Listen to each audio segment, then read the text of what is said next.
La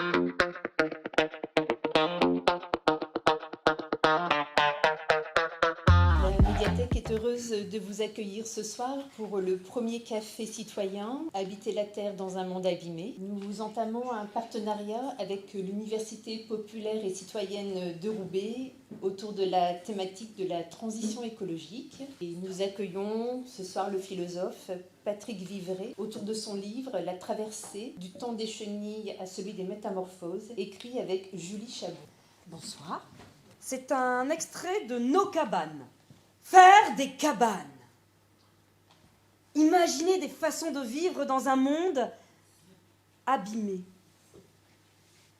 Trouver où atterrir. Sur quel sol rééprouver. Sur quelle terre repenser. Prise en pitié et en piété.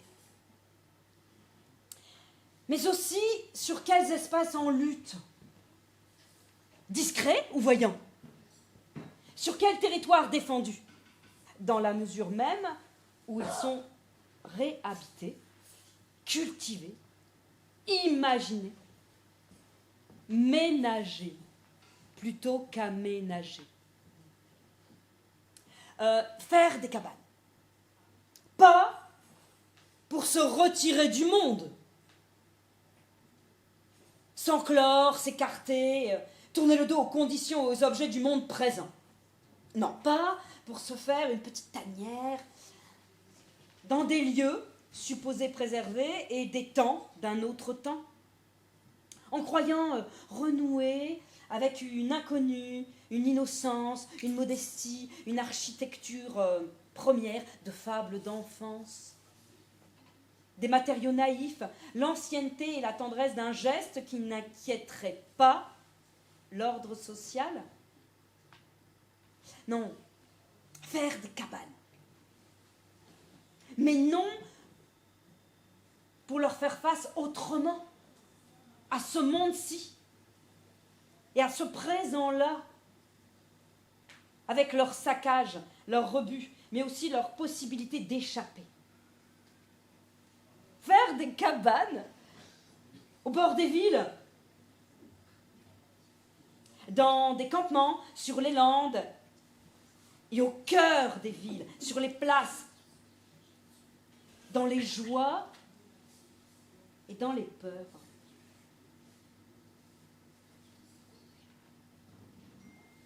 Sans ignorer que c'est avec le pire du monde actuel que les cabanes souvent se font.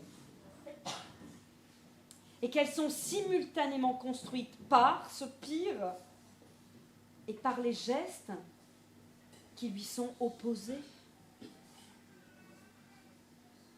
Faire des cabanes, en tout genre. Inventer, jardiner les possibles, sans craindre d'appeler des cabanes des huttes de phrases, de papier, de pensée, d'amitié. Faire des cabanes sans pour autant se contenter de peu, se résigner à une politica povera, s'accommoder de précarités de tous ordres, et encore moins les enchanter, les précarités, sans jouer aux nomades et aux démunis quand justement on l'est pas. On n'est pas démunis. Construire des cabanes pour braver ces précarités, leur opposer des conduites et des convictions. Des cabanes qui ne sauraient soigner ou réparer la violence faite aux vies, mais qui la signalent, qui l'accusent, cette violence, et qui y répliquent en réclamant très matériellement un autre monde. Et qu'elles appellent à elles les cabanes, et que déjà elles prouvent. Faire des cabanes sans forcément tenir à sa cabane. Tenir à sa fragilité ou la rêver en dur, installée, éternisable. Non, construire des cabanes pour élargir les formes de vie à considérer. Retenter avec elles des liens, des côtoiements, des médiations, des nouages. Faire des cabanes pour relancer l'imagination. Élargir la zone à défendre. Car de la ZAD, c'est-à-dire de la vie à tenir en vie, il y en a un peu partout sur notre territoire des cabanes. Faire des cabanes pour habiter cet élargissement même de la pensée. Alors l'habitabilité de la planète est un enjeu majeur et un des thèmes du livre Foisonnant de Patrick Livret. C'est aussi un enjeu partout. Et c'est un projet à Roubaix avec le premier hameau d'habitat léger que vous présente maintenant, le projet HELP, Vincent Boutry. Papin, voilà. Petite vue, voilà, on veut faire des trucs un peu comme ça, montrer qu'on peut faire dans une économie de moyens, avec du réemploi, une autre façon de produire du logement. Donc on est sur un groupe d'une dizaine de logements. Voilà, ça c'est nos trombines. C'est qui voilà, moi je suis dedans, mais on est quelques autres. Donc on va essayer aussi d'avoir une mixité sociale forte, donc de vraiment montrer qu'on peut faire des communautés et offrir un logement de qualité qui peut être en partie autoconstruit, qui peut être en partie autonome énergétiquement avec l'eau, et puis surtout qui fasse communauté. Donc on est tous un peu en quête d'essayer de réapprendre aussi à scoltiner l'autre. Hein. C'est l'enjeu. On va être obligé de penser à démarchandiser un peu nos relations. Et donc ça veut dire réapprendre à se parler, à vivre ensemble. Et donc c'est une expérimentation. Ça c'est le plan un peu vite fait. Bon, ça c'est la ferme urbaine. Et vous voyez, l'habitat léger partagé serait en bordure de la ferme et qui nous donnerait dans la rue Micheline, qui est une petite rue qui va être une rue douce normalement. Et donc en haut, vous avez le LEA, l'ex-LEA, pour que vous situiez le projet. Bon voilà, ça c'est Marion qui est dans notre groupe, là, qui a commencé à bosser sur un module, et puis des petits modules comme ça, avec un réservoir de flotte devant. Ça c'est une vue d'au-dessus, voilà, un petit module sympathique. Donc c'est 45 mètres carrés pour 2, 30 mètres carrés pour 1. Donc c'est essayer de réduire. Donc en moyenne, je prends un ménage en France, c'est 90 mètres carrés. Donc déjà, d'essayer de réduire les surfaces, c'est le premier élément de sobriété dans le logement. Et donc, voilà, avec un lieu partagé. Mais tout ça, c'est aussi s'impliquer dans un projet. C'est aussi une réflexion sur désinvestir le logement et d'abord habiter un territoire, habiter un quartier qu'on veut transformer. Donc, on fait tout un boulot de transformation du quartier et d'appel à réfléchir à une économie de l'entraide et à des relations d'entraide. Entraide, il est dans le plafond, mais c'est le petit journal, ça qu'on diffuse tous les trimestres en porte-à-porte dans le quartier pour aller chercher les habitants et que surtout on n'ait pas l'étiquette bobo accrochée trop fortement dans le dos, même si c'est compliqué, bien sûr, quand on fait ce type de projet-là. Voilà, et je laisse peut-être Patrick introduire le propos de ce cycle, donc voilà, et avec Laurent qui anime. Merci. Vu déjà, et on va tout de suite entrer dans le vif du sujet avec votre livre, qui commence par un tableau plutôt sinistre en fait de la situation actuelle sur maints aspects, notamment en fait les catastrophes d'aujourd'hui, celles à venir. Vous portez un constat, une critique assez dure en fait sur ce que vous appelez en fait, ce qu'on appelle la transition, et vous appelez à autre chose, vous, pour essayer de solutionner en fait tous les défis majeurs que nos sociétés vont devoir affrontent déjà. Pouvez-vous nous en dire plus sur le thème même de la traversée de votre ouvrage et de son sous-titre mystérieux?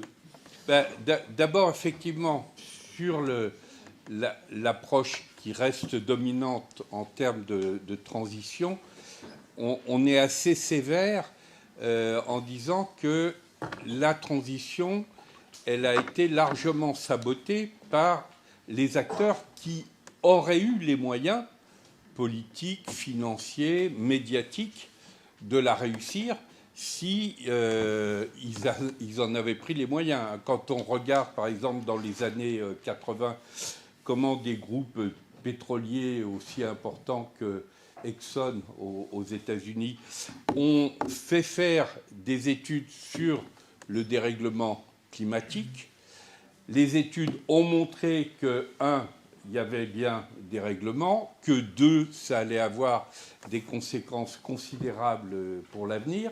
Et au lieu d'utiliser ces études pour à la fois avertir d'autres acteurs politiques notamment et d'autres acteurs économiques et changer eux-mêmes dans l'industrie fossile, ils ont fait rigoureusement l'inverse, c'est-à-dire ils ont été au contraire financer ce qu'on a appelé le climato-scepticisme. C'est-à-dire ils ont fait ce que, par exemple, les grands industriels du tabac ont fait quand on a commencé à prendre conscience des méfaits du tabac. Au lieu d'être cohérents avec cette prise de conscience, ils ont été financés des pseudo-études qui disaient rien n'est sûr, il y a le pour et le contre, etc. etc. Bon.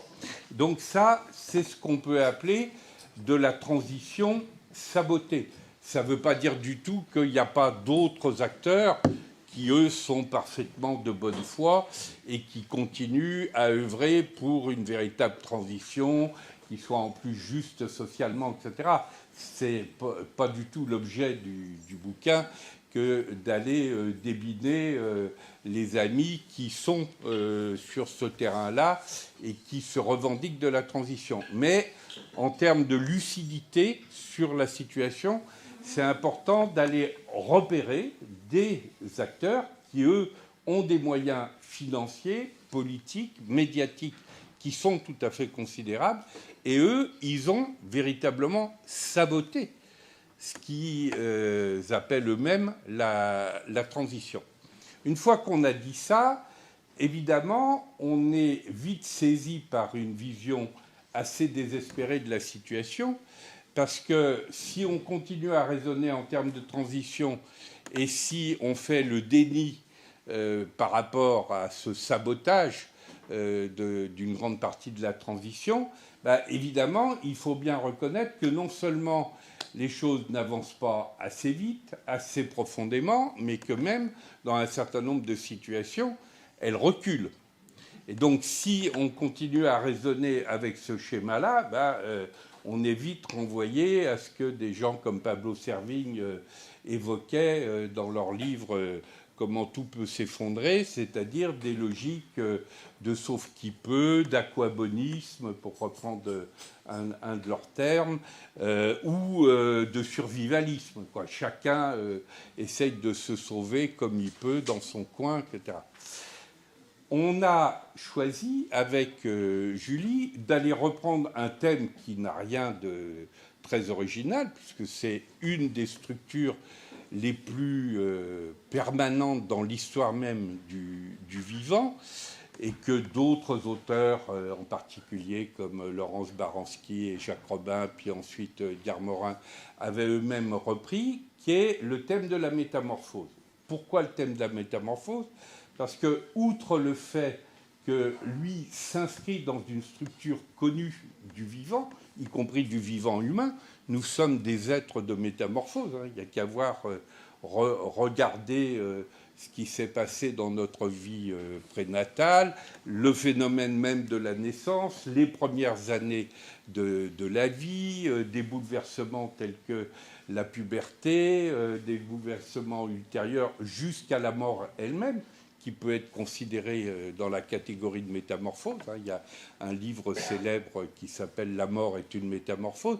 Donc la structure de la métamorphose est une structure très importante dans le vivant, et on dit souvent, à juste titre, que quand on est confronté à des défis colossaux, ben, on a intérêt à se tourner vers cette recherche-action qui, elle, a déjà plusieurs milliards d'années d'expérience à son actif. C'est justement l'histoire du vivant. Et dans l'histoire du vivant, les processus de métamorphose sont très présents. Or, dans les processus de métamorphose, vous n'avez pas du tout un développement linéaire qui fait qu'on va passer tranquillement d'un point A à un point B en passant par des zones intermédiaires. Vous avez des situations qui sont beaucoup plus transformatrices et qui sont caractérisées par 3 éléments que la métamorphose la plus connue, la plus évoquée, qui est la métamorphose de la chenille et du papillon, mais encore une fois, on pourrait prendre des tas d'autres exemples. Ces 3 éléments, ils correspondent bien au type de situation auquel on est confronté. Le premier élément, c'est justement celui de la chenille. Or, il faut bien voir que, du point de vue de la chenille, le papillon, c'est la fin du monde. En tout cas, c'est la fin de son monde. Et il y a quelque chose de très important qui se joue. Alors évidemment, il y a un changement de nature entre le règne animal qui est prédéterminé par l'instinct de vie et puis le règne humain où intervient un facteur clé qui est celui du désir, du choix et de la conscience.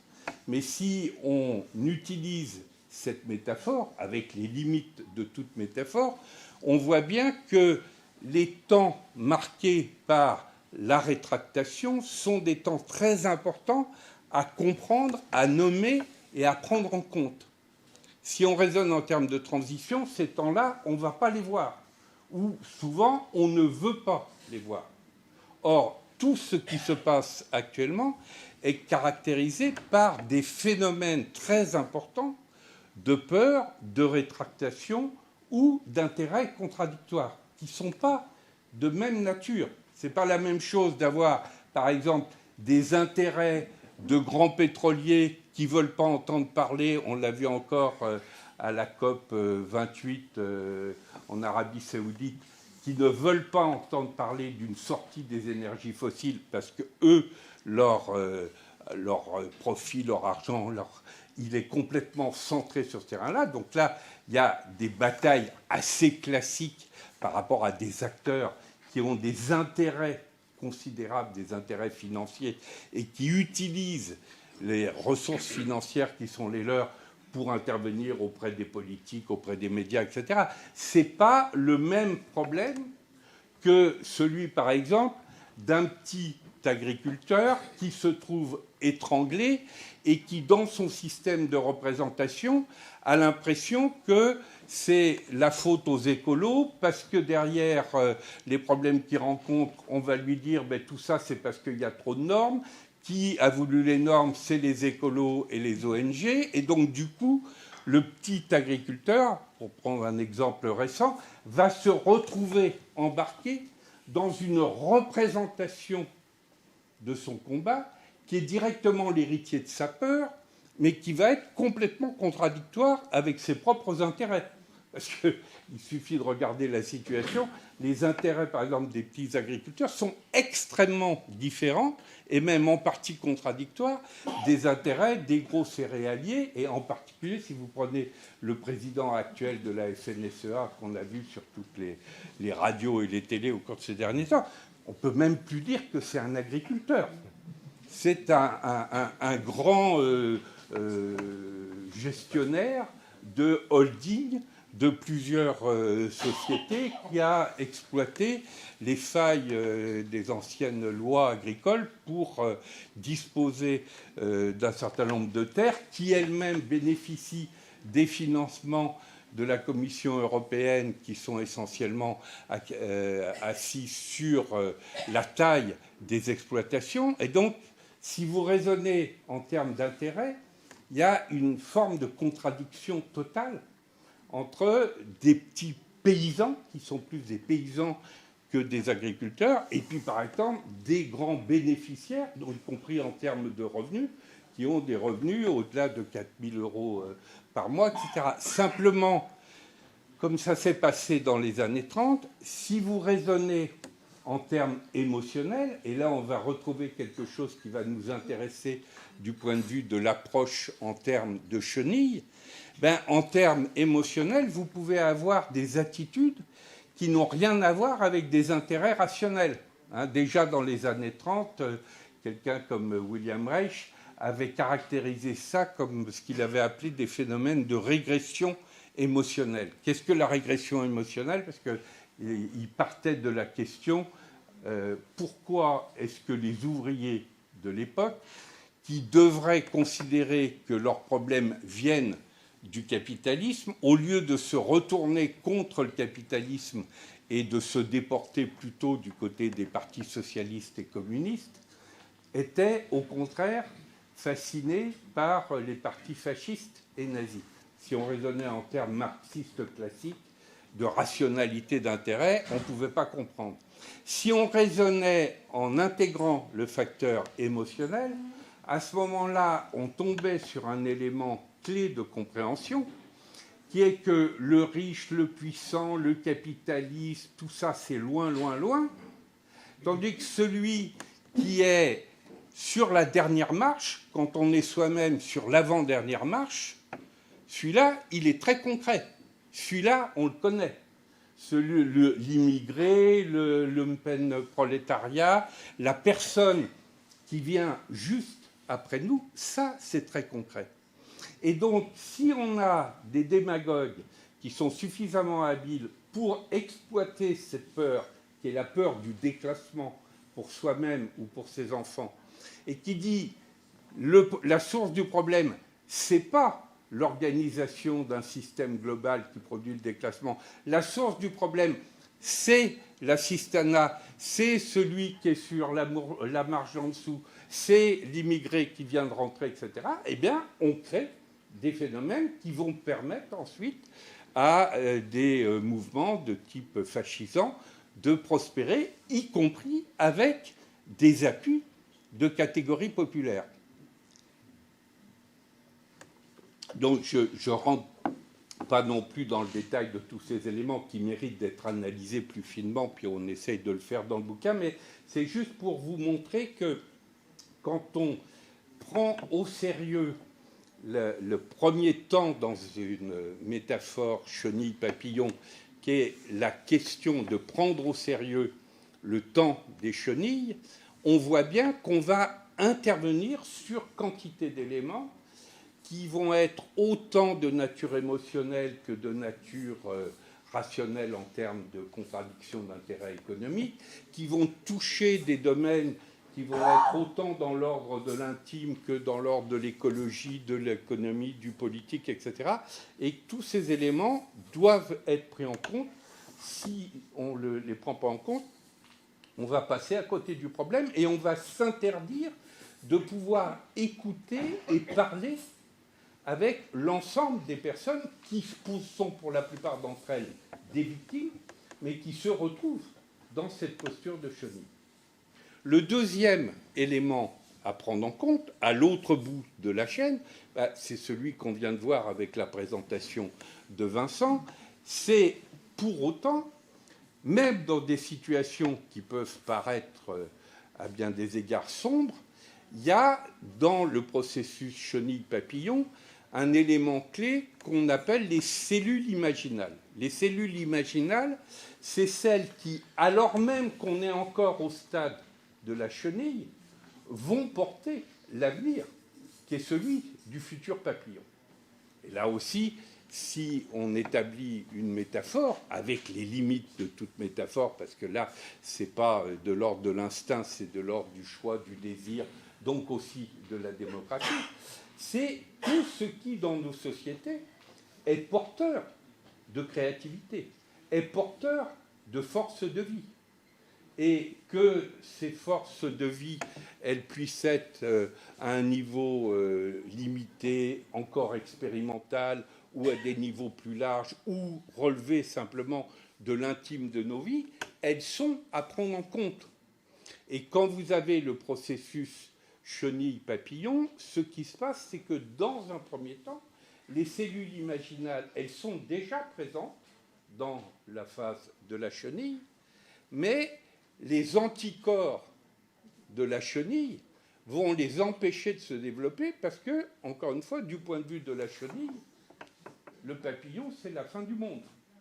Et donc, il y a un processus qui est à la fois quantitatif ou qualitatif, où il faut que cet ensemble, qui est porteur de vie, puisse à la fois sortir de sa propre dépression, c'est-à-dire avoir un imaginaire qui ne se considère pas d'avance en quelque sorte battu et dit mais si, l'avenir il est tout à fait possible, qu'il y ait une alliance entre ces forces de vie et qu'on retrouve ce qu'on développe aussi dans le bouquin sous le terme de la stratégie du rêve, c'est-à-dire le rapport entre le R de la résistance, mais qui est à ce moment-là une résistance créatrice par rapport à de l'insoutenable, et de l'insoutenable, vous en avez sur le plan écologique, sur le plan social, sur le plan culturel, sur le plan émotionnel dans les rapports hommes-femmes, etc. Vous en avez partout. Ça, c'est la partie R de la résistance. La partie V de la vision transformatrice, celle qui dit un autre monde est possible, mais cet autre monde possible, il est déjà là, et c'est le E de l'expérimentation anticipatrice.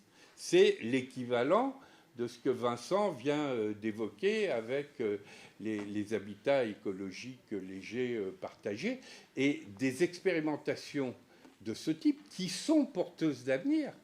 Il y en a partout dans le monde. Moi, j'ai eu la chance, en participant activement à des forums sociaux mondiaux, en étant dans un réseau international qui s'appelle les dialogues en humanité, d'être en lien avec des personnes, des amis, des groupes qui sont aussi bien en Inde, en Afrique, au Brésil, que dans des pays occidentaux. Oui, il y a des forces de vie partout. Il y a des cellules imaginables partout. Mais le premier élément, c'est de les rendre visibles, parce que la plupart du temps, elles sont bloquées par les anticorps des chenilles.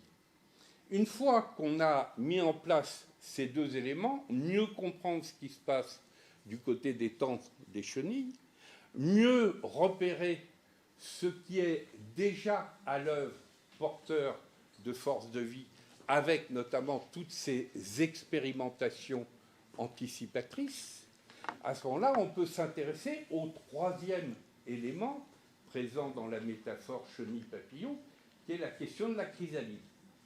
Ce qui caractérise une chrysalide, c'est si jamais vous ouvrez un cocon, c'est de la bouillie.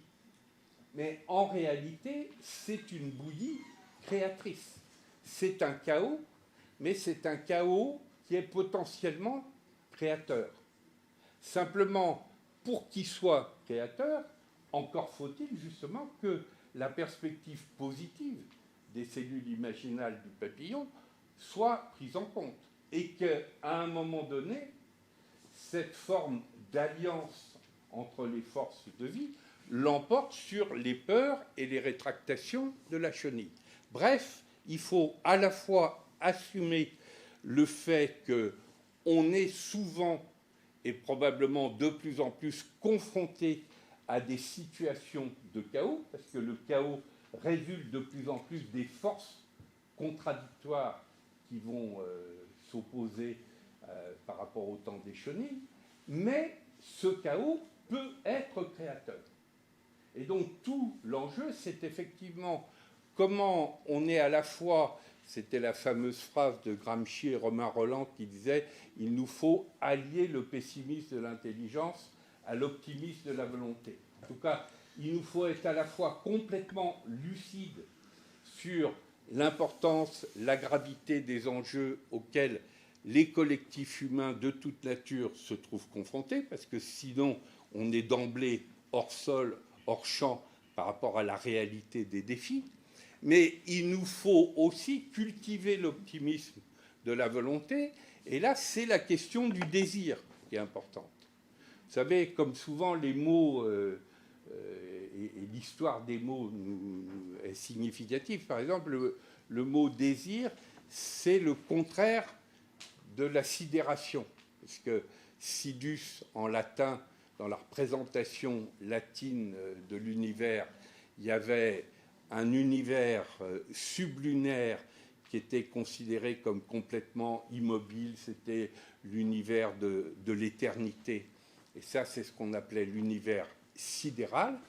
Et puis, il y avait l'univers sublunaire, l'univers du mouvement, l'univers de la vie, mais aussi de la mort, parce que les deux sont profondément liés. Et ça, c'était le contraire du sidéral, c'était le désidéral, donc le désirable.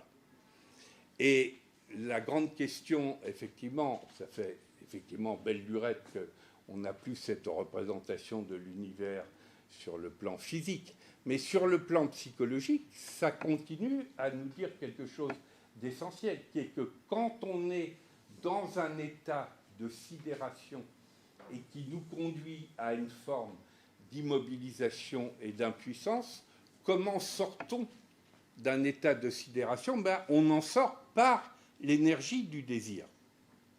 Et l'énergie du désir, elle n'a pas besoin d'avoir clé en main le projet d'un nouveau monde. Il a simplement besoin que ce désir soit suffisamment important et suffisamment partagé et qu'il y ait suffisamment d'acteurs qui participent de ce désir pour créer une alliance avec les autres groupes, les autres personnes désirantes, pour se mettre à dire, eh bien, justement, cette autre façon d'habiter le monde, nous allons la mettre en œuvre. Voilà, en hyper résumé, si vous voulez, pourquoi on a pris cette métaphore de la métamorphose, pourquoi on a choisi de l'appliquer aux situations actuelles, et en faisant ça, on est forcément dans une transversalité des approches, parce que ça vaut sur une nouvelle approche de l'économie, c'est toute l'approche de l'économie, ça vaut sur une nouvelle approche du politique, non plus le politique centré sur un pouvoir à conquérir et à prendre, mais un pouvoir de création qui est démultiplié par la coopération. Donc c'est une toute autre approche de la démocratie, c'est une autre approche de la culture, de l'éducation, c'est évidemment une autre approche des rapports de sexualité de genre, de sortir des rapports de domination pour aller vers des rapports de réciprocité. Bref, on est complètement sur des terrains qui vont de l'intime au planétaire et pas simplement du local au global. Et forcément, on est sur un propos qu'on appelle, d'un terme humoristique qu'on a développé dans une des initiatives citoyennes qui s'appelle l'archipel des jours heureux, on appelle ça les projets mégalodestes. Mégalo, c'est OK, on assume des ambitions très importantes, mais on les assume avec humour, avec humilité, avec modestie, avec pragmatisme.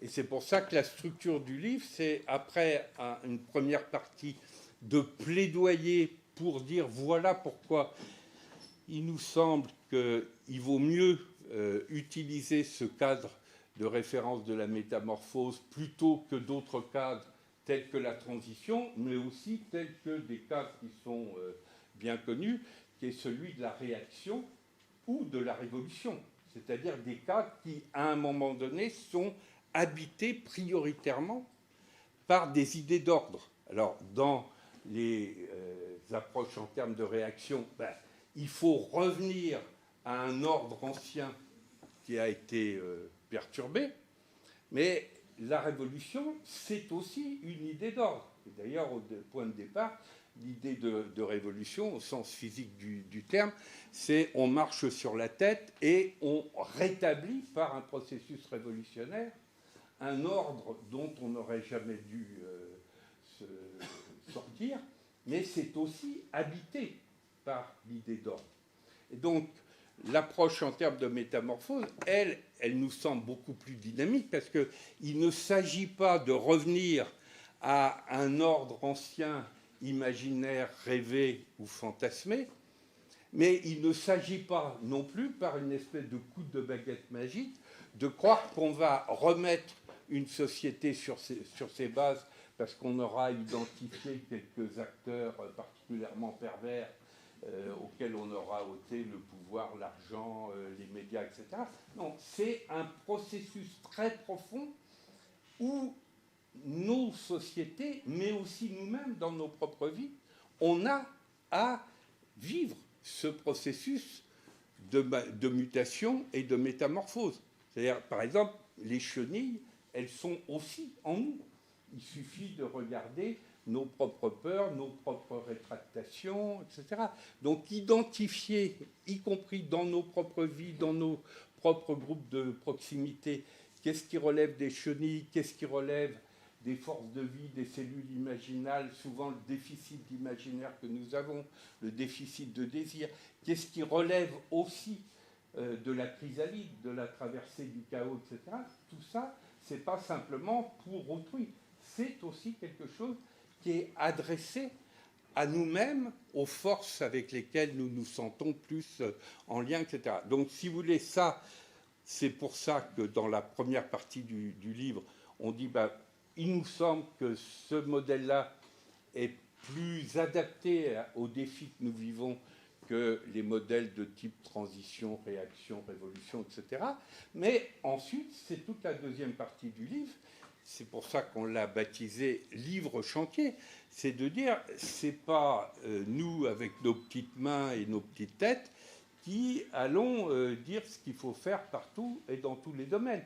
On peut apporter des propositions, des hypothèses à partir de nos propres expériences, de nos propres compétences, mais pour autant, ça suppose une formidable intelligence collective, créatrice, ça suppose une mobilisation de compétences, ça suppose d'aller retravailler avec des acteurs sur le terrain, et c'est un processus d'intelligence collective. Donc la deuxième partie de Livre Chantier, c'est un processus de co-construction. Si je reprends par exemple ce qui vient d'être dit par Vincent, ou ce qui a été dit par l'ami qui nous a lu ce beau texte sur les cabanes, évidemment, ce n'est pas Julie et moi qui sachons, par exemple, ce qu'il faut faire à Roubaix.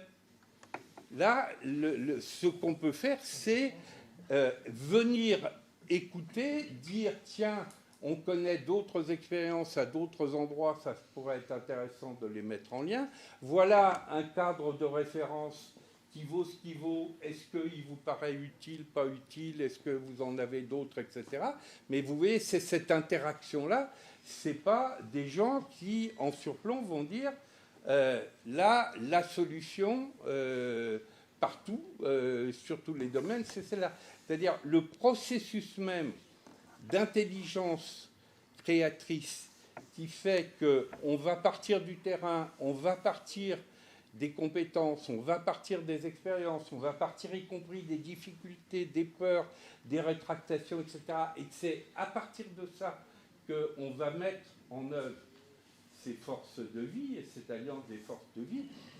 C'est toute la proposition qu'on fait dans la deuxième partie du bouquin. Voilà. Et donc, si j'avais à reprendre une phrase clé qui constitue un petit peu le fil rouge de cette posture, parce que du coup, c'est une posture, c'est vraiment celle d'Alexander Lowen qui disait « Traverser la vie le cœur fermé », c'est comme faire un voyage au fond d'une cale. C'est-à-dire, c'est une invitation à monter sur le pont de la vie. C'est-à-dire de dire, oui, certes, nous sommes confrontés à des défis considérables. Pour autant, l'histoire même de la vie est une histoire qui passe par quantité de métamorphoses, et dans les métamorphoses, il y a y compris quantité de catastrophes. Quand vous regardez la longue histoire, quand vous faites ce qu'on appelle les marches longues où on repart, où chaque pas est équivalent à 1 million d'années, par exemple, quand on vit ces éléments-là, et rien simplement qu'en les prenant à partir de l'émergence de la vie, sans même partir de 13,7 milliards d'années supposées être l'origine de l'univers, on passe par quantité de situations où on se dit, mais là, ça va être impossible de s'en sortir. Par exemple, le moment de l'émergence de l'oxygène, où des bactéries se mettent à produire de l'oxygène, qui est un véritable poison pour le vivant de l'époque, et qui dépasse toutes les limites planétaires de l'époque. Là, c'est l'équivalent du donut. Là, la production d'oxygène est beaucoup trop excédentaire par rapport au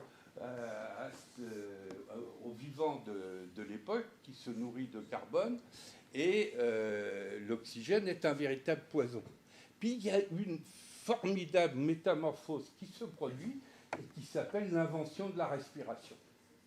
C'est-à-dire, tout d'un coup, ce qui était un poison devient une nourriture pour toute une partie des êtres vivants.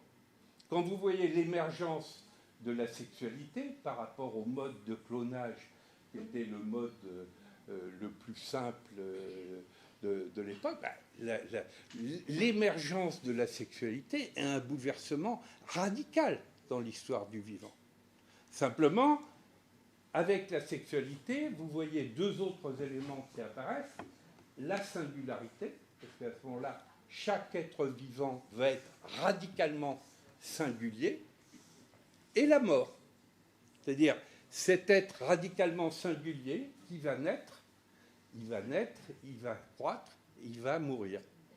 Donc, singularité, sexualité et mort vont aller ensemble et constituent un triangle ensemble, mais un triangle qui est bien supérieur à celui, par exemple, de la reproduction par clonage. Ça aussi, c'est une métamorphose absolument radicale. Alors, si vous rajoutez une autre mutation absolument considérable, qui sera beaucoup plus tard l'émergence, par exemple, de la conscience réflexive, eh bien, quand vous connectez, par exemple, la conscience réflexive et la sexualité, bonjour les problèmes. Parce que là, tout d'un coup, c'est la question, et qu'est-ce que je fais du désir de l'autre? Je ne peux pas être simplement, il suffit que je désire m'accoupler avec tel autre pour que ce désir soit légitime. Je fais exprès de prendre quelques flashs à des niveaux totalement différents sur des sujets complètement différents, mais simplement pour vous dire que cette histoire-là, qui est l'histoire du vivant, et si on la continue à l'intérieur même de l'histoire de l'humanité, vous en avez d'autres exemples qui sont tout aussi significatifs, c'est aussi une histoire qui est habitée par le fait que malgré toutes ces catastrophes, il y a toujours une avancée vers plus de complexité, plus de conscience. Ça, c'est quand même une des grandes lois du vivant.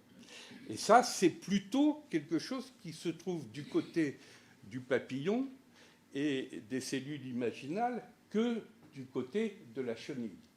Et donc, comment nous-mêmes, nous nous plaçons dans ce moment clé, qui est ce moment de l'humanité, et nous montons sur le pont, nous sortons de nos logiques de peur, de rétractation, etc., pour dire oui au vivant, oui à la capacité que les acteurs qui ont cette vision-là s'entraident et s'épaulent mutuellement pour faire prévaloir de la logique de vie plutôt que de la logique de régression et de peur, ben oui, c'est ça.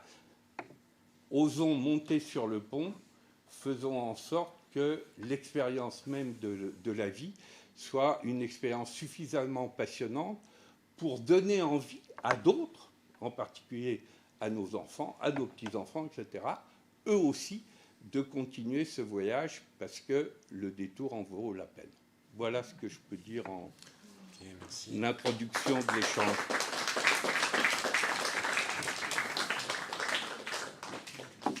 Merci Patrick Livret. On va commencer la discussion, en fait. Je propose, même si c'est peut-être pas nécessaire, mais ça fera au moins office de bâton de parole. Voilà. Merci, on enregistre. Très bien, d'accord.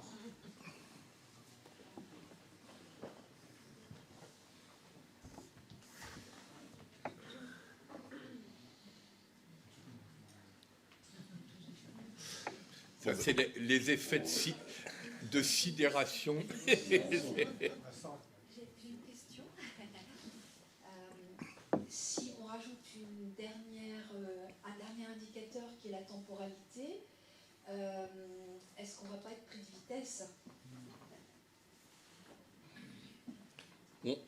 On fait du ping-pong ou est-ce que sur ce même thème de la temporalité, est-ce qu'il y a d'autres interventions ou questions? Sinon, Je ne sais pas vraiment sur la temporalité, mais je repensais à la chenille et le papillon et à la chrysalide. Effectivement, dans la chrysalide, c'est une bouillie, mais qui aboutit toujours au papillon. C'est une question, j'en sais rien. Du coup, dans cette période où on commence à être et qui va se prolonger, on ne sait pas combien de temps, cette période de chrysalide, nous, en tant qu'êtres humains, sans avoir la certitude de l'aboutissement, parce que c'est pas comme le papillon, où c'est, je veux dire, enfin, voilà. Comment on fait pour traverser, en fait? Alors, le livre, c'est la traversée. Comment on fait pour traverser, pour se soutenir parce que, bon, les peurs et tout ça, il faut aussi pouvoir les supporter. Est-ce que dans le livre, vous parlez de ça, en fait, des moyens de traverser au mieux? Oui, alors voilà, parce qu'en fait, je suis dans un mouvement qui s'appelle Adaptation radicale, et justement, on réfléchit ensemble sur comment, on dit s'adapter de façon radicale, c'est-à-dire comment agir dans cette période pour traverser avec le moins de dégâts possible, en fait. Voilà. Alors moi j'ai une carrière de biologiste et je suis passionnée par le vivant, et sans être dans la catastrophe et l'angoisse de la catastrophe, je suis dans la profonde tristesse de la destruction du vivant.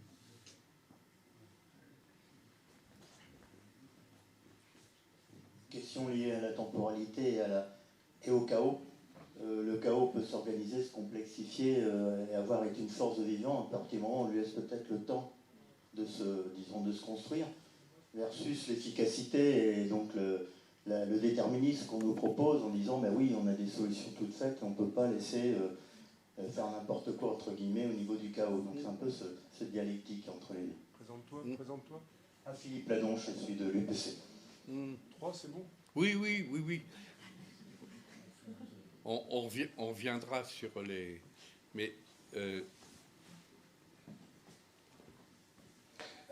alors, déjà, en partant de ce que vous dites, par exemple, l'un des paradoxes de la temporalité, c'est que l'une des plus grandes urgences par rapport aux défis auxquels on est confronté, ça serait d'en finir avec l'accélération permanente.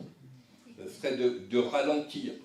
Parce que l'un des problèmes aggravants de nos modes de production, de consommation, de distribution, etc., c'est cette espèce de course effrénée qui est une très forte aggravation des problèmes écologiques. Et donc il faut arrêter de confondre les vraies urgences et puis le mécanisme d'accélération et d'addiction à la vitesse dans lequel sont nos sociétés. Donc à ce moment-là, par exemple, la nature de la résistance, moi je parle d'une résistance créatrice à ce moment-là, c'est pas une résistance désespérée, ça va être de dire, par exemple, il y a quantité de situations où nous allons devoir organiser, au contraire, du ralentissement. Ça ne veut pas dire qu'il n'y a pas des situations de vraies urgences. Par exemple, quand il y a un tremblement de terre, une inondation, une situation de guerre, etc. Là, il y a des vraies urgences et sur lesquelles, par exemple, l'entraide est la réponse la plus évidente à ces situations d'urgence. Mais il y a quantité d'autres situations où l'organisation de la résistance contre le syndrome de l'hubris, comme disaient les Grecs, de la démesure, de l'accélération permanente, de la fascination de la vitesse, ça va être au contraire de ralentir. Ça va être de façon significative. Regardez par exemple l'importance des marches, y compris des marches blanches dans des situations de catastrophe, c'est-à-dire spontanément on retrouve l'idée qu'une façon de s'entraider dans des situations d'épreuve, c'est de retrouver par exemple des rythmes tels que la marche. Personne n'aura l'idée, après une situation d'épreuve, d'organiser une course de moto dans cette situation. Bon. Alors, effectivement, la question de l'entraide, mais ça vous en avez souvent parlé aussi, puis l'UPC, c'est son cœur de projet, l'entraide, est tout à fait fondamentale. Il faut bien voir que quand on prend les deux grands risques vitaux auxquels se trouve confrontée l'humanité, qui est d'un côté le risque écologique, c'est-à-dire se retrouver avec une terre inhabitable, et de l'autre côté le risque humain au sens large du terme, c'est-à-dire avec une humanité inhumaine. Parce que c'est ça l'autre grand risque. Et l'humanité inhumaine, ben, on en a des tas d'exemples avec les situations de guerre, de régression barbare, etc. Mais on voit bien que les écosystèmes produits par la guerre et les écosystèmes produits par, disons, des catastrophes naturelles, pour rester simple, ne sont pas du tout les mêmes. Dans une situation de catastrophe naturelle, sauf exception, la modalité de réaction, elle se fait par de la solidarité et de l'entraide. Dans les situations où les affrontements, les montées des logiques de haine, d'intolérance et de guerre sont les plus importants, là, on a au contraire de l'aggravation de la logique de guerre. Donc l'un des défis auxquels on est affronté, c'est d'utiliser la gravité des risques écologiques et le fait que ces risques créent plutôt de la solidarité pour s'appuyer sur ces éléments-là pour combattre l'autre risque qui est celui d'une humanité devenant inhumaine.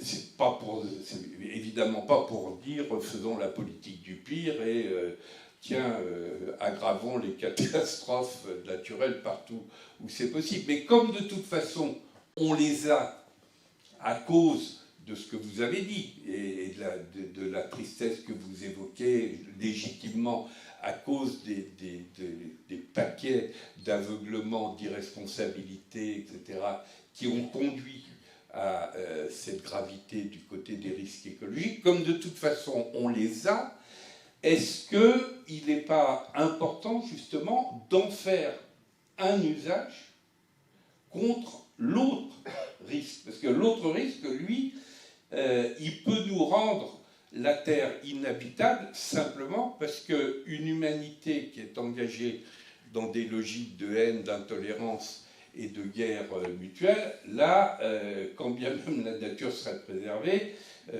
il suffit de la bombarder pour voir l'état après la catastrophe de la guerre. Donc vous voyez, ça c'est aussi une piste à mon avis à intégrer. Moi j'habite une ville comme Nanterre, qui est directement confrontée à ces deux risques, avec la mort du jeune Naël, les émeutes urbaines qui ont émergé après.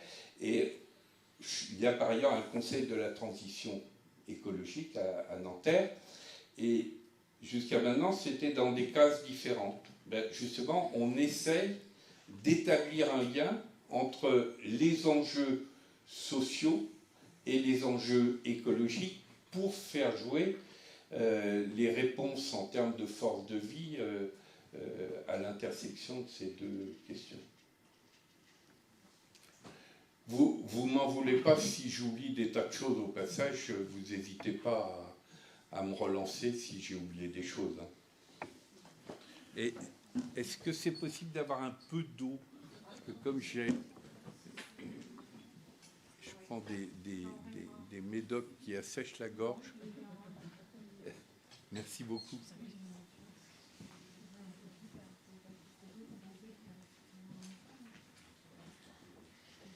Alors moi j'avais une petite question par rapport à la créativité, aux imaginables.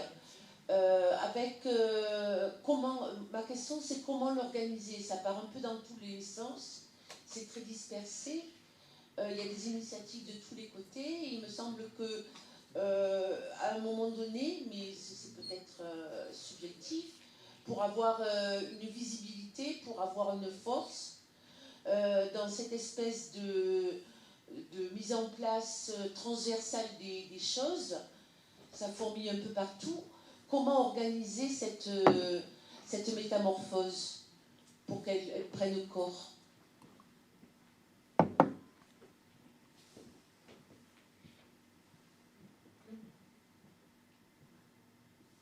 C'est un peu la même question, c'est comment les cellules imaginales se reproduisent, enfin, comment on peut accélérer la reproduction de ces cellules pour que ça puisse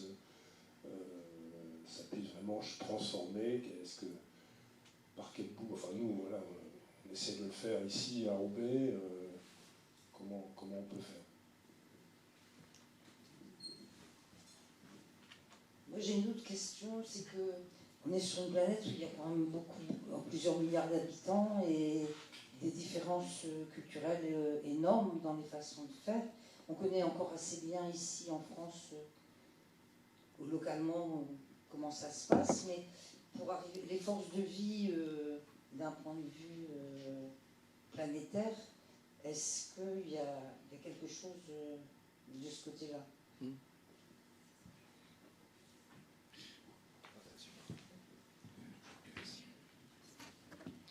Alors, d'abord sur les deux premières questions, à mon avis, la première des choses, c'est de regarder, d'écouter ce qui se passe. Parce que l'un des premiers problèmes qu'on rencontre, c'est souvent des postures de déni ou d'autisme de la part des acteurs qui ont une bulle de vision de transformation du monde, un peu clé en main, et qui du coup, si les différentes formes de vie, d'expérimentation de toute nature ne rentrent pas dans leur cadre, ben, tout simplement ils ne les voient pas.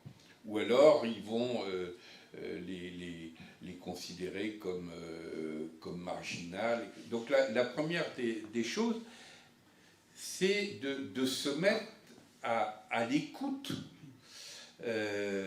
et donc d'écouter, de regarder, d'apprendre de tout ce qu'on va considérer comme étant force de vie, cellule imaginale, etc. Je reviendrai après sur la question aussi du fait que chez l'être humain, on n'est pas dans une situation de déterminisme comme ça peut l'être dans le rapport chenille-papillon. Une fois qu'on a fait ça, ben, l'une des questions à se poser, et qui est très actuelle, puisque là, par exemple, c'était un des objets d'une rencontre entre plusieurs réseaux citoyens qui a eu lieu samedi dernier, c'est effectivement de dire, ben, il y a des tas de forces de vie un petit peu partout, mais souvent elles ne connaissent pas les autres, elles sont dans leur silo, pour reprendre une expression de Laurent Berger, l'ancien responsable de la CFDT, chacun est dans son couloir de nage.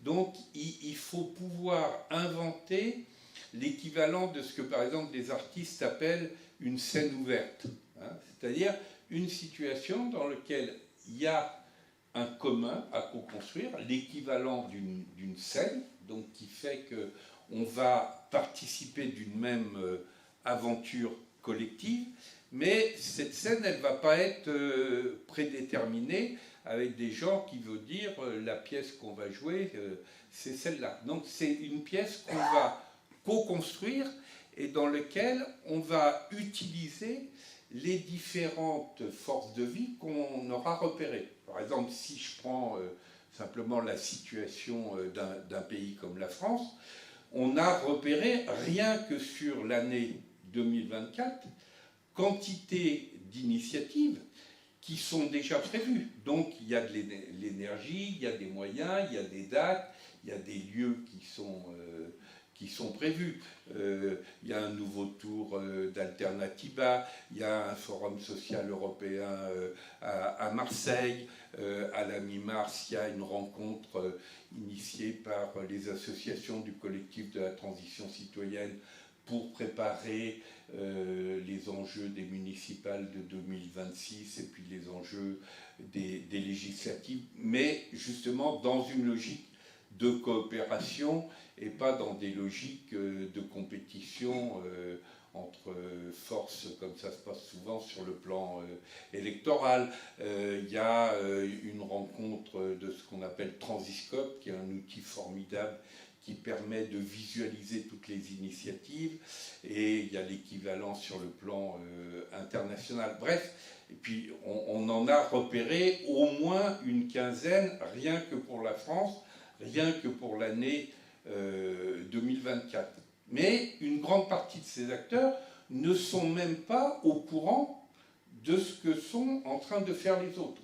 Donc c'est pour ça qu'on dit un des métiers à inventer, c'est ce que Abdenour Bidar, dans un livre il y a quelques années, avait appelé un métier de tisserand, un métier de tissage. C'est-à-dire des groupes, des personnes qui disent, écoutez, nous, notre contribution, c'est pas d'aller rajouter un projet supplémentaire, c'est d'aller repérer tous ces projets qui vous semblent déjà passionnants et d'aider à faire en sorte que ces projets, comme dans une symphonie, ils rentrent en résonance avec les autres et qu'ils inventent un espace commun qui ferait sens. Par exemple, qui dit un pays comme la France, qui est aujourd'hui un pays qui est profondément marqué par des logiques dépressives, des logiques de sinistrose, qui en plus doit faire un travail de deuil sur le fait d'être une ancienne puissance coloniale. Enfin, c'est un travail qui est quasiment thérapeutique à certains égards auxquels est confronté, et pas simplement des dirigeants, etc. Le peuple français lui-même, pour se tourner vers l'avenir, eh bien, pour accompagner ce travail-là, il a besoin de repérer ses forces de vie, il a besoin de les mettre en scène, et il a besoin de dire, par exemple, cette espèce de catastrophe déjà annoncée à côté des catastrophes écologiques, qui est, il y a une autoroute pour se retrouver avec une victoire de l'extrême droite en 2027 en France. Non, il est possible de faire mentir ces pronostics, mais à condition de se mettre dans cette logique de force de vie. Et donc, on va commencer tout de suite. On va organiser une espèce de vaste fresque citoyenne, de vaste campagne, dans laquelle on va intégrer toutes ces initiatives, on va les rendre visibles, on va faire en sorte qu'elles se connaissent mutuellement, y compris, on va faire en sorte que leurs différences, voire leurs divergences, deviennent une richesse. On n'a pas peur à ce moment-là du fait qu'il y aura des tas de différences, des tas de divergences, mais à l'intérieur même de ces forces de vie, on a des méthodes, on appelle ça la construction de désaccords, les tables de controverse, la médiation, la communication non violente. Enfin, oui, il y a une boîte à outils qui existe par ailleurs, qui fait partie de ces forces de vie, etc. Alors, cette question-là, et j'en viens à ce que vous dites sur le fait que oui, mais dans le monde entier, les choses sont différentes. En fait, pas vraiment. En plus, nous avons en France la chance d'être un pays-monde. Et quantité de villes, je suis à peu près persuadé qu'une ville comme Roubaix, c'est une ville-monde. tout cas, moi j'habite une ville comme Nanterre, je veux dire, toutes les cultures, toutes les origines, toutes les couleurs sont représentées. Et dès qu'on crée des situations telles qu'on fait baisser le niveau de la peur de l'autre et qu'on crée des situations où, au contraire, l'autre, au lieu d'être une source de peur, apparaît comme une source de richesse, les choses deviennent très différentes. Ça peut être des choses aussi simples que des repas de quartier. Moi, j'ai vu dans des repas de quartier à Nanterre des gens, certains qui votaient Insoumis et d'autres qui votaient Front National, et qui apprenaient à se parler parce que, à l'occasion d'un couscous, par exemple, eh bien, la découverte et le plaisir partagé de la culture de l'autre n'était plus considéré comme une culture menaçante du côté du grand remplacement, etc., etc. Et ce que je dis à propos de repas de quartier, vous pouvez l'avoir sur quantité d'autres modalités. Vous pouvez avoir les parades qui organisent un festival musical, vous pouvez avoir une marche commune qui est organisée, par exemple, pour la réhabilitation d'une friche industrielle, etc. Et donc, repérer aussi le fait que le monde n'est pas si lointain qu'on le croit. Et c'est vrai dans l'autre sens. Je parlais avant-hier avec une amie qui est une femme iranienne qui est directement en lien avec les luttes dans son pays, avec le mouvement Femmes, Vie, Liberté, qui disait à quel point ils ont besoin dans leur propre mouvement de se nourrir de ce qui se passe dans des pays où justement on va allier la question de la liberté et de la démocratie à la question de la justice sociale et la question de la démocratie. Donc aller aussi repérer en quoi le monde est beaucoup plus présent qu'on le croit dans notre propre proximité. Ce n'est pas une baguette magique, hein. Vous pouvez être dans un petit village où il n'y a pas aucun étranger, etc. Mais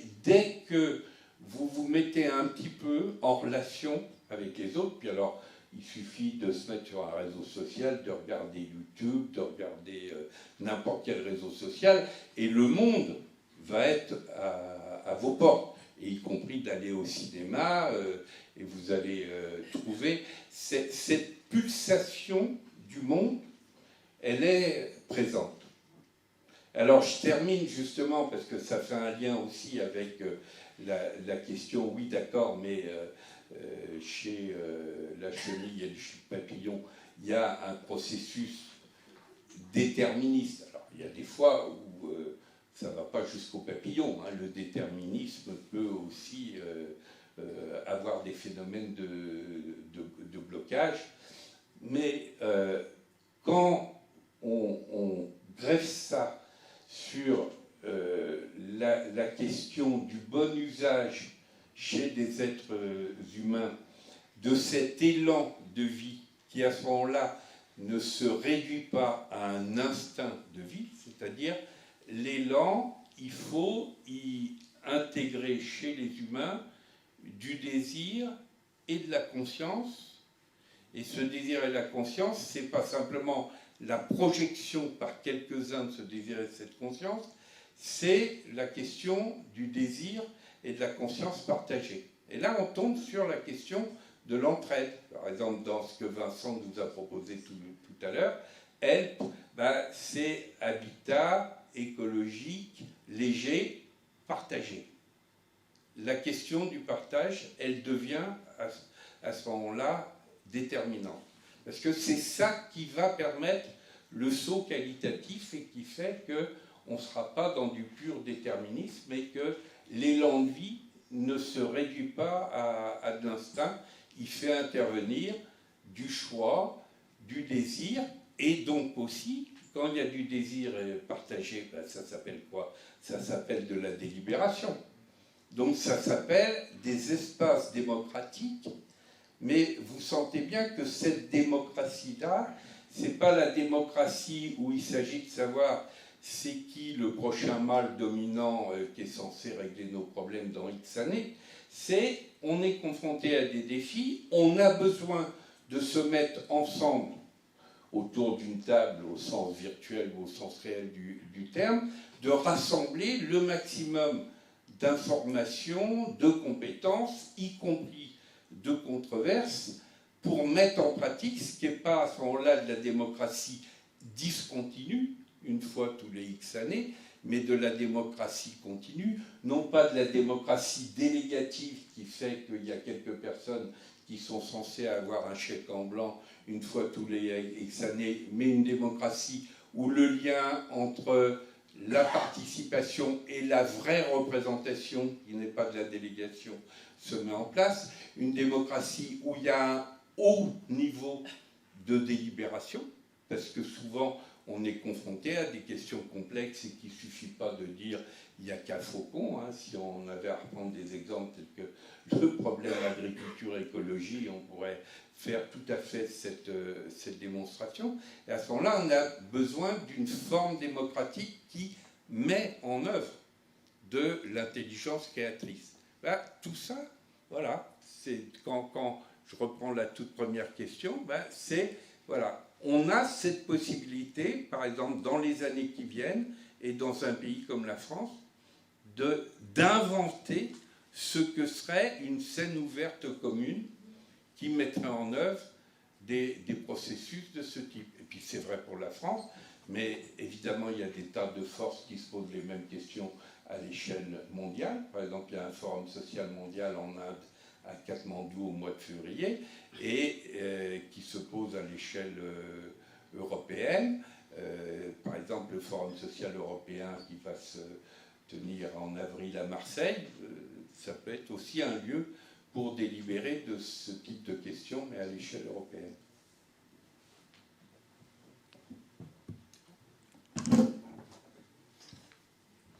Encore une question ?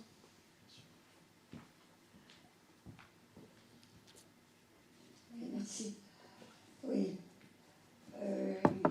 En fait, je reprends ce que je disais tout à l'heure par rapport à cette période de chrysalide. Oui. Donc, vous parlez de cette bouillie. Hein. Alors, quand on regarde le rapport du Club de Rome, là, il y a effondrement de la population. Donc, moi, je fais le lien entre la bouillie et la mort d'énormément de personnes. Le nombre, je n'en sais rien, mais beaucoup. Est-ce que vous croyez qu'on peut éviter ça? Et sinon, comment vous imaginez qu'on peut traverser et regarder ça en face?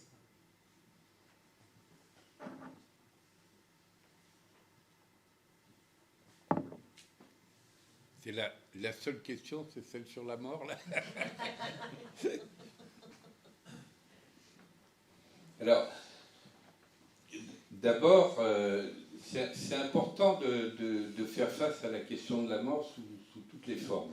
Non seulement parce que c'est notre question à toutes et tous, et que l'une des grandes questions, c'est comment faire en sorte, pour reprendre une expression de Jean-Claude Ameisen, qui a montré toute la véritable révolution dans l'ordre biologique qui se passe avec le rapport à la mort, c'est-à-dire de cesser de considérer la mort comme le contraire de la vie, mais comme étant un élément du vivant lui-même, hein, ce qu'il appelle la sculpture du vivant. Donc la question, c'est moins la mort elle-même que la mort inhumaine, la mort indigne, la mort qui résulte du fait, par exemple, d'être tué, éliminé, éradiqué par autrui, etc. C'est pour ça qu'une des grandes questions qui se pose aujourd'hui dans nos sociétés, c'est par exemple la question de la fin de vie. Qu'est-ce que ça veut dire qu'une fin de vie digne, et qu'est-ce que ça veut dire aussi qu'une mort digne? Alors je ne dis pas ça du tout pour fuir les questions, parce que je pense par exemple que, c'est ça que j'évoquais, qu'à côté du risque écologique, il y a un autre risque qui n'est pas celui de la Terre inhabitable, mais celui d'une humanité inhumaine. Mais une des modalités de l'inhumanité inhumaine, ça peut être très bien le survivalisme. Bon. C'est-à-dire, il peut y avoir des acteurs qui sont dans une logique « moi, je vais vivre à tout prix, y compris je vais vivre sur le dos des autres ». Ben, ça peut être une modalité inhumaine de préservation d'un bout de terre pour certains. Et donc, l'une des grandes questions, c'est celle que posait déjà Camus, hein, c'est-à-dire comment on préserve et même on fait progresser une qualité d'humanité, bien sûr dans la vie, mais aussi dans le rapport à la mort. Après, évidemment, ce qui est en train de changer, pour des raisons écologiques, c'est qu'il va y avoir de plus en plus de nouvelles causes de mort. Mais on est devenu quasiment insensible au fait qu'aujourd'hui, on a quantité de causes de mort, mais qui auraient été vécues par des générations précédentes comme totalement absurdes. Enfin, l'ensemble des morts qui sont dus à des phénomènes de surconsommation, à des phénomènes liés à la vitesse sur les routes, à des phénomènes dépressifs qui conduisent à des suicides, etc., on finit par ne plus voir ces morts-là, qu'on en fait comme si elles étaient en quelque sorte naturelles, et inversement, on va dire, oh là là, mourir parce qu'il y a un cyclone qui arrive, ou mourir parce qu'il y a une inondation, ou un tremblement de terre, etc. Bon.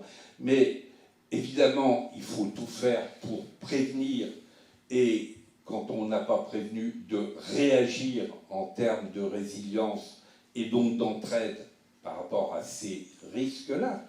Mais il faut aussi s'affronter à toutes les morts absurdes qui résultent de nos modes de vie, de consommation, de production actuels et auxquels on finit par ne plus être sensible. Donc vous voyez, quand on prend la question de la mort, il faut aussi la prendre dans toutes ces dimensions, parce que ces morts-là sont très souvent des morts qui résultent d'un gaspillage des forces de vie.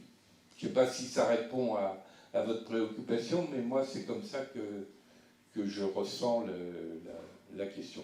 Et pour mon propre compte, moi, par exemple, une des choses que je fais, c'est je travaille sur l'après-mort, en termes de futur souhaitable. C'est-à-dire, j'ai eu la chance d'être ami avec Stéphane Hessel, et Stéphane, même à 90 ans passés, l'une des blagues les plus courues avec lui, c'est qu'il avait toujours quantité de projets. Donc on le voyait, on disait, alors Stéphane, c'est quoi ton prochain projet? Et un jour, il nous a dit, ah ben mon prochain projet, c'est la mort. Mais il ne nous l'a pas dit du tout sur un mode triste, résigné, désespéré. Il nous l'a dit, y compris comme une forme de curiosité. Et quand on est confronté à la question de la mort, donc la question de l'au-delà, ben, la caractéristique, c'est qu'on n'en sait rien. Quelles que soient les croyances, ni d'un côté ni de l'autre, on n'en sait rien. Par contre, ce qu'on sait, c'est que les croyances que l'on peut avoir, elles ont des effets bien réels sur notre vie. C'est pas du tout la même chose de croire, par exemple, que des êtres que vous aimez, que vous allez les retrouver dans l'au-delà. Ça, non seulement ça vous fait du bien, mais vous êtes sûr que ça fait du mal à personne. Ou de croire que, en trucidant des gens qui ne sont pas de votre religion, que vous allez aller au paradis et éventuellement avoir le droit de déflorer des vierges. C'est pas du tout la même chose sur les effets sociaux des croyances. Donc, tant qu'à faire de s'installer sur le terrain des croyances dans l'au-delà, c'est très intéressant. Et là, on ouvre une autre dimension dont je n'ai pas du tout parlé, mais qu'on évoque aussi pas mal dans le bouquin, qui est par exemple les enjeux de type spirituel de la métamorphose, sur lesquels il faut aussi aller.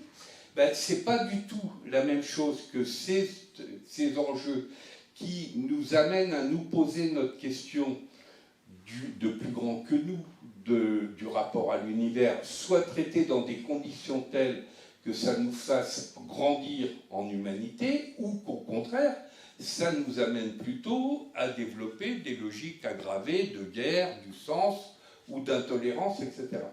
Et donc, quand vous vous mettez dans cette posture, vous vous dites, voilà, je ne sais pas ce qui va se passer en termes de connaissances, mais qu'est-ce que j'aimerais qu'il puisse y avoir dans un voyage au-delà? Évidemment, à ce moment-là, vous allez choisir des éléments de croyance qui sont bénéfiques. Or, au passage, quand vous regardez, par exemple, le patrimoine des représentations de l'au-delà, qui sont présentes dans les grandes mythologies et dans les grandes religions, qui ont été principalement sur ce terrain-là, la plupart du temps, c'est pas génial.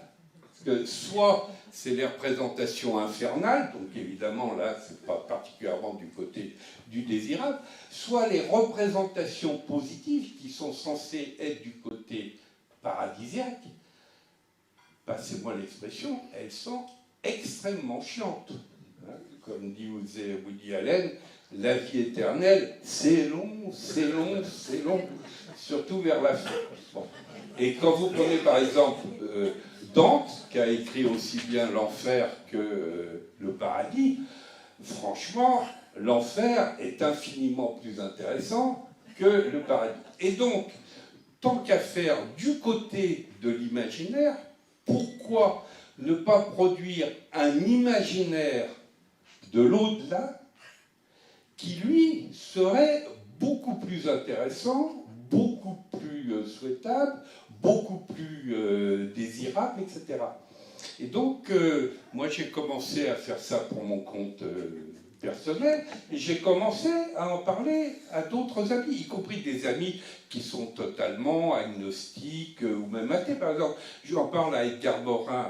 Forcément, Edgar, avec 102 ans, il se pose la question chaque matin qu'il se réveille, il est étonné de se réveiller. Donc c'est une question qui l'intéresse, mais comme il est complètement athée, il me dit, mais écoute Patrick, cette question, elle est absurde, de toute façon, après, il n'y a rien. Je dis, peut-être Edgar, mais tu n'en sais pas plus que moi sur la question, tu n'en sais rien.